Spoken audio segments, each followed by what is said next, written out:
Gabriel Bortoleto pode realmente ficar sem equipe para 2026? Por que a Audi está falando tanto sobre a possibilidade de não continuar na Fórmula 1? Será que isso é uma verdade? O que está rolando? Pode ser blefe? É isso que a gente vai falar nesse vídeo. Se você já conhece esse canal, não esquece de deixar o seu like agora mesmo, se inscrever aqui embaixo e ativar o sininho. Se você já assistiu outros vídeos, você sabe que a gente tem uma qualidade diferenciada, com análises diferenciadas. E se você ainda não conhece o nosso trabalho, meu nome é Lucas Camargo, você está no Drive ID, o canal que fala com a identidade de quem realmente é apaixonado pelo esporte a motor. E no final desse vídeo, se você gostar desse conteúdo, que eu acredito que você vai, não esquece de deixar o seu like aqui embaixo, fica tranquilo que eu vou lembrar você e também se inscrever nesse canal, ativando o sininho para todas as notificações e enviar esse vídeo para pelo menos um amigo seu se você curtir esse conteúdo. Faz esse compromisso comigo, faz esse combinado, porque isso ajuda muito esse canal, que você vai ver que tem um conteúdo muito diferenciado. Mas vamos logo para o vídeo. Será mesmo que a Audi pode acabar saindo da Fórmula 1 em um dado momento de 2026 já do ano que vem? E por que ela faria isso? A notícia é do motorsport.com, que está falando sobre como o retorno dos motores V10 pode se tornar um cenário de saída para a Audi. Aqui ele fala sobre muitas coisas, é uma matéria em alemão, como vocês podem ver, mas estou traduzindo para o português. E ele traz umas coisas muito interessantes, tá, a respeito dessa questão. Ele conta, em primeiro lugar, sobre a questão da possibilidade dos motores V10 naturalmente aspirados e barulhentos se tornarem o novo motor de 2026. Mas como que é essa história? Quem assiste Fórmula 1 há muitos anos, e pelo menos quem gosta, estuda, vê vídeos antigos, sabe que os motores tinham um barulho muito diferente. Era um barulho muito estridente, um barulho muito agressivo, vamos dizer assim. Eram carros mais leves, muitas vezes até mais estreitos e menores em comprimento e que agradavam muito as pessoas. Eu mesmo nasci, no ano de 1998, comecei a assistir Fórmula 1 por volta de 2006 e eu me lembro de assistir as primeiras corridas ali em 2008, no ano de Felipe Massa, em que ele foi vice-campeão mundial atrás de Hamilton por apenas um ponto. E eu, Lucas, estava no autódromo. Eu era uma das crianças que estava assistindo o Felipe Massa lá em Interlagos, no meio da chuva, e comemorei o título mundial do Massa. Só de contar disso já dá vontade de chorar. Mas a questão é a seguinte. Naquela época, eu lembro claramente, eu na reta oposta, setor G, ouvindo o barulho daqueles carros e eu não conseguia ficar sem o protetor auricular. Cara, era um barulho ensurdecedor. Eu tinha só 10 anos, a arquibancada vibrava com os carros. Eu que tinha naquela época um Nokia tijolão de teclinha, tentei filmar os carros, mas toda vez que eu tentava, a câmera desligava na hora que o carro passava. Para você ter noção, o tamanho da vibração que era aqueles motores, se eu não me engano, naquela época era um V8. Era um som maravilhoso, era muito bonito. E ver aqueles carros competindo dentro da pista, com condições de ultrapassagem e barulho muito agressivo, era uma experiência única, que foi se perdendo com o tempo. Então, com os motores V6, a gente tem ali a hibridização desses motores que fazem esse som ser, vamos dizer assim, convertido em energia cinética. O que eu quero dizer com isso?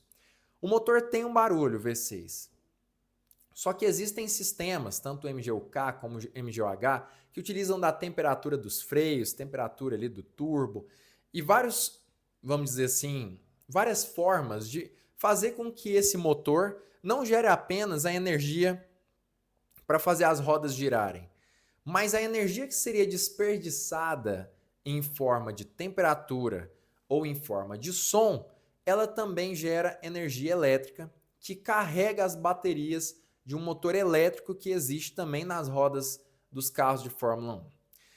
Só que isso é muito interessante porque aumenta a eficiência desses motores absurdamente. Hoje os carros de Fórmula 1 chegam a ter, se eu não me engano, entre 50% e 70% de eficiência, enquanto carros de rua têm no máximo 30%. Então, a hibridização desses motores é maravilhosa em questão de eficiência, só que é péssima em questão de emoção. Os motores são muito baixos, não são gostosos de ouvir, isso é um grande problema. Por isso que muita gente já está falando sobre o retorno dos V10, que foram extinguidos principalmente por conta dessa questão. Os motores V10 tinham muita emissão de gás carbônico, e aí a hibridização se tornou interessante por conta do aumento da eficiência. Só que hoje a Fórmula 1 tem a produção dos combustíveis, vamos dizer assim, combustíveis sintéticos. Esses combustíveis não emitem carbono. E aí voltou-se essa questão, essa discussão da possibilidade do retorno dos V10 já para 2026. E aí a gente tem aqui também nessa matéria do motorsport.com contando como tudo começou. Tudo começou com Stefano Domenicali, que aparentemente ele falou aí, deu a entender em agosto de 2024, que eles poderiam retornar a motores muito mais leves e talvez com um bom som. Depois a gente teve Mohammed Ben Sulayem no seu Instagram, falando também sobre a possibilidade de voltar com o som estrondoso de um motor V10 movido a combustível sustentável, que são esses combustíveis sintéticos que eu falei, e até mesmo o próprio Christian Horner, da equipe Red Bull, falando sobre isso. A princípio não era nada demais, era só uma conversa à toa. Já existiam regulamentos prontos, tá? Com relação a 2026. Quando eu digo regulamentos prontos, a gente está falando sobre motores como eles deveriam ser, que vão ser mais híbridos do que os atuais, e claro, os chassis também já estavam definidos, ok?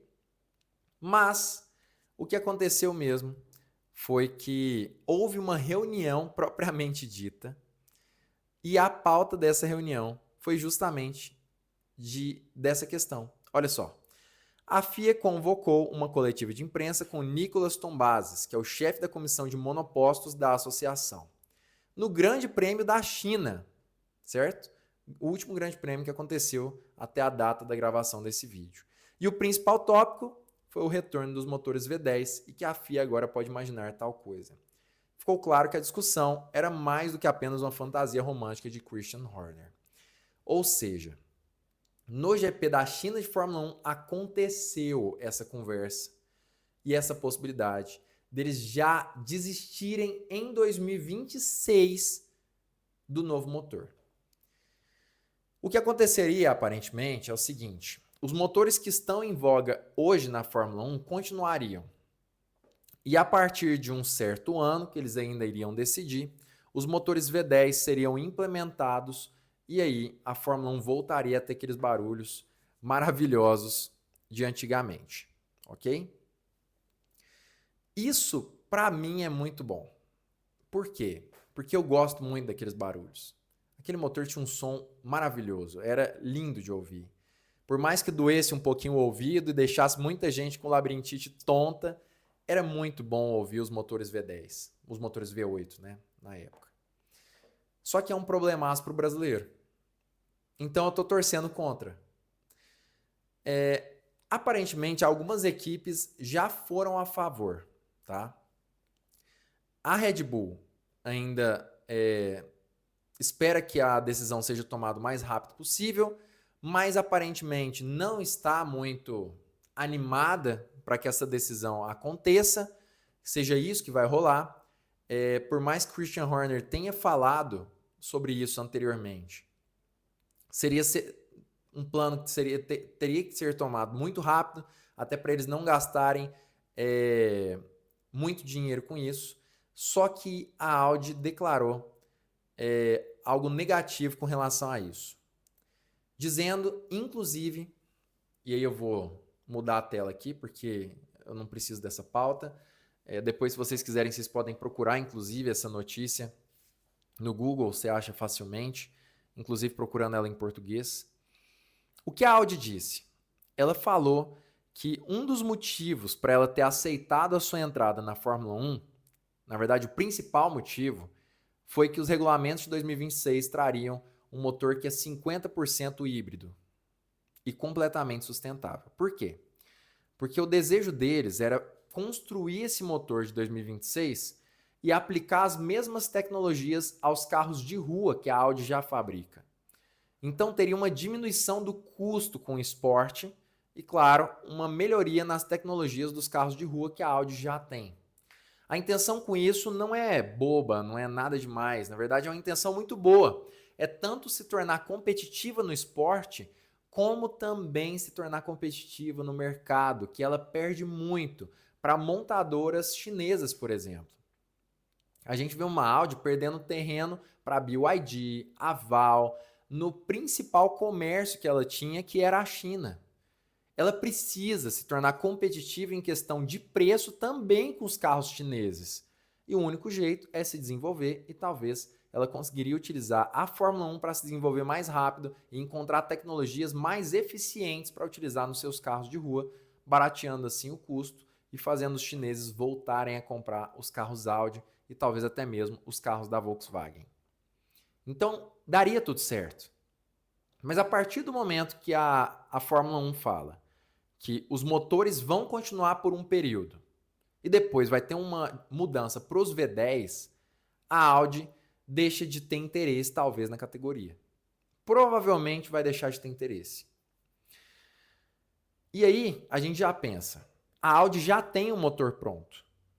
A Audi já tem um motor pronto. Claro, ela vai precisar desenvolver até 2026, mas já está pronto no geral.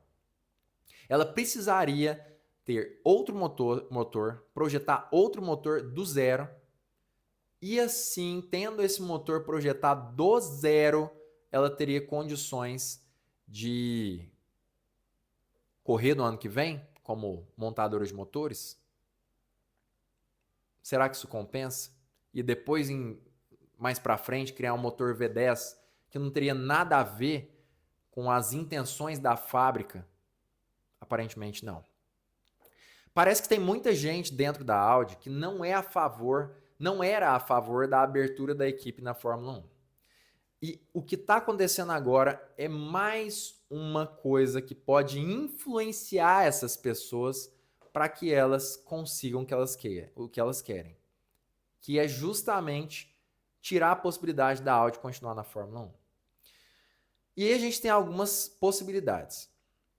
A primeira é que a Audi venda parte da equipe para, por exemplo, um fundo do Qatar, que já tem boa parte, e continue com a marca Audi, mas sem as responsabilidades muito grandes e sem um investimento muito alto. A Mercedes fez isso. A Mercedes vendeu parte da marca para o Toto Wolff, que é o chefe da equipe, ele é dono de parte da Mercedes, e para Ineos, ou Petronas, não me lembro agora, acho que é Ineos mesmo. A Mercedes fez isso, então é interessante. Outra possibilidade seria a Audi entrar na justiça contra a Fórmula 1, dizendo que a Fórmula 1 não está cumprindo o acordo e pedir os valores de volta, que vai dar em torno aí de 1 bilhão e alguma coisa de dólares que ela gastou com a Fórmula 1, mais a estrutura que ela construiu para desenvolver o carro. Ela poderia entrar na justiça dependendo do contrato.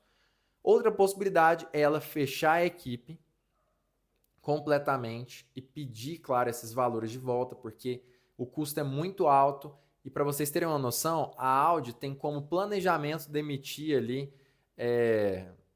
não sei quantas mil pessoas até 2027, que geraria uma diminuição de custo de 1 bilhão de euros por ano. E aí fica estranho, por que a Audi está gastando 1 bilhão mais ou menos de euros por ano na Fórmula 1, mas gastou, né, 1 bilhão de euros na Fórmula 1 mais ou menos, que é equivalente ali a 1 bilhão de dólares, arredondando, né? Mas ela não quer gastar com pessoas na fábrica. Está demitindo todo mundo. É uma argumentação, parece ser incoerente. Então teria que fazer sentido para a Audi. E se a Fórmula 1 resolver mudar, isso pode ser péssimo para o Bortoleto. Agora, será que vai mudar? Aparentemente, pelo que eu estava lendo, para que aconteça uma mudança no regulamento técnico da Fórmula 1, as equipes todas precisam estar a favor. Se uma equipe é contra, essa mudança não pode persistir. A gente sabe que a Audi é dona da Sauber, então ela iria se opor a essa mudança. Mas pelo que eu estava entendendo, não sei se é exatamente isso. Se você sabe desse assunto melhor que eu, procurei aqui bastante, não encontrei, comenta aqui embaixo. Mas pelo que eu estava entendendo, isso serviria para os regulamentos dos chassis dos carros. Quando a gente fala sobre regulamento de motores, parece que seria necessário que 4 das 5 montadoras estivessem a favor da mudança para que ela acontecesse. Hoje a gente tem a montadora Ferrari, a montadora Mercedes, Red Bull, a Audi, que vai entrar, e a Renault. São 5 montadoras. A Red Bull entrando junto com a Ford no ano que vem, se eu não me engano, né? E ou Honda, né? Enfim, são 5 montadoras nesse ano. Dessas 5, a gente já tem 2 a favor, que são a Ferrari e a Mercedes. Se outras 2 se tornarem a favor, aparentemente a Audi perde e entram os motores V10 em um dado momento aí dos próximos anos, continuando os motores atuais. E aí a gente não sabe como vai ser em 2026, porque a Audi vai precisar desenvolver um motor do zero ou comprar de outra fornecedora, que é outra possibilidade também. A Audi continuar na Fórmula 1 sem produzir motores, mas teria um prejuízo gigantesco por conta da estrutura que ela já montou. Como vai acontecer, a gente não sabe. A Juliane Cerezzoli falou lá no vídeo dela, ela que é uma jornalista muito renomada aqui no Brasil, que essa possibilidade realmente existe e está sendo falada no paddock. A gente não sabe se vai acontecer. Eu acredito que seja muito improvável tanto que a Fórmula 1 mude os regulamentos tão em cima da hora, quanto que a Audi saia da Fórmula 1 definitivamente. Mas se isso acontecer, o Bortoleto está em uma equipe que talvez vá sofrer com uma instabilidade muito grande que a gente não gostaria que acontecesse no fim das contas. Seria triste. A gente não quer ver o Bortoleto sem equipe. E talvez seja por isso que eu postei, eu acho que foi no vídeo de ontem, que o Bortoleto pode estar já olhando para ir para Red Bull, talvez, ou outra equipe no grid. No fim das contas, são especulações. A gente sabe que a Audi realmente não quer ficar na Fórmula 1 se mudar os motores, mas a gente não sabe o que deve acontecer. O que você acha? Você acha que a Audi pode mesmo sair da categoria de uma hora para outra? Você acha que ela continua mesmo se mudar os regulamentos? Comenta aqui embaixo sua opinião. Não esquece de curtir esse vídeo, se inscrever nesse canal e ativar o sininho para todas as notificações, principalmente se você ainda não nos conhece. E também compartilhe esse vídeo com um amigo seu que queira saber um pouco mais sobre a Audi, sobre o que está acontecendo na Fórmula 1 e sobre como Bortoleto pode sofrer ou não com toda essa situação. Compartilhe esse vídeo, porque é aqui no Drive ID que a gente conversa com a identidade de quem realmente é apaixonado pelo esporte a motor.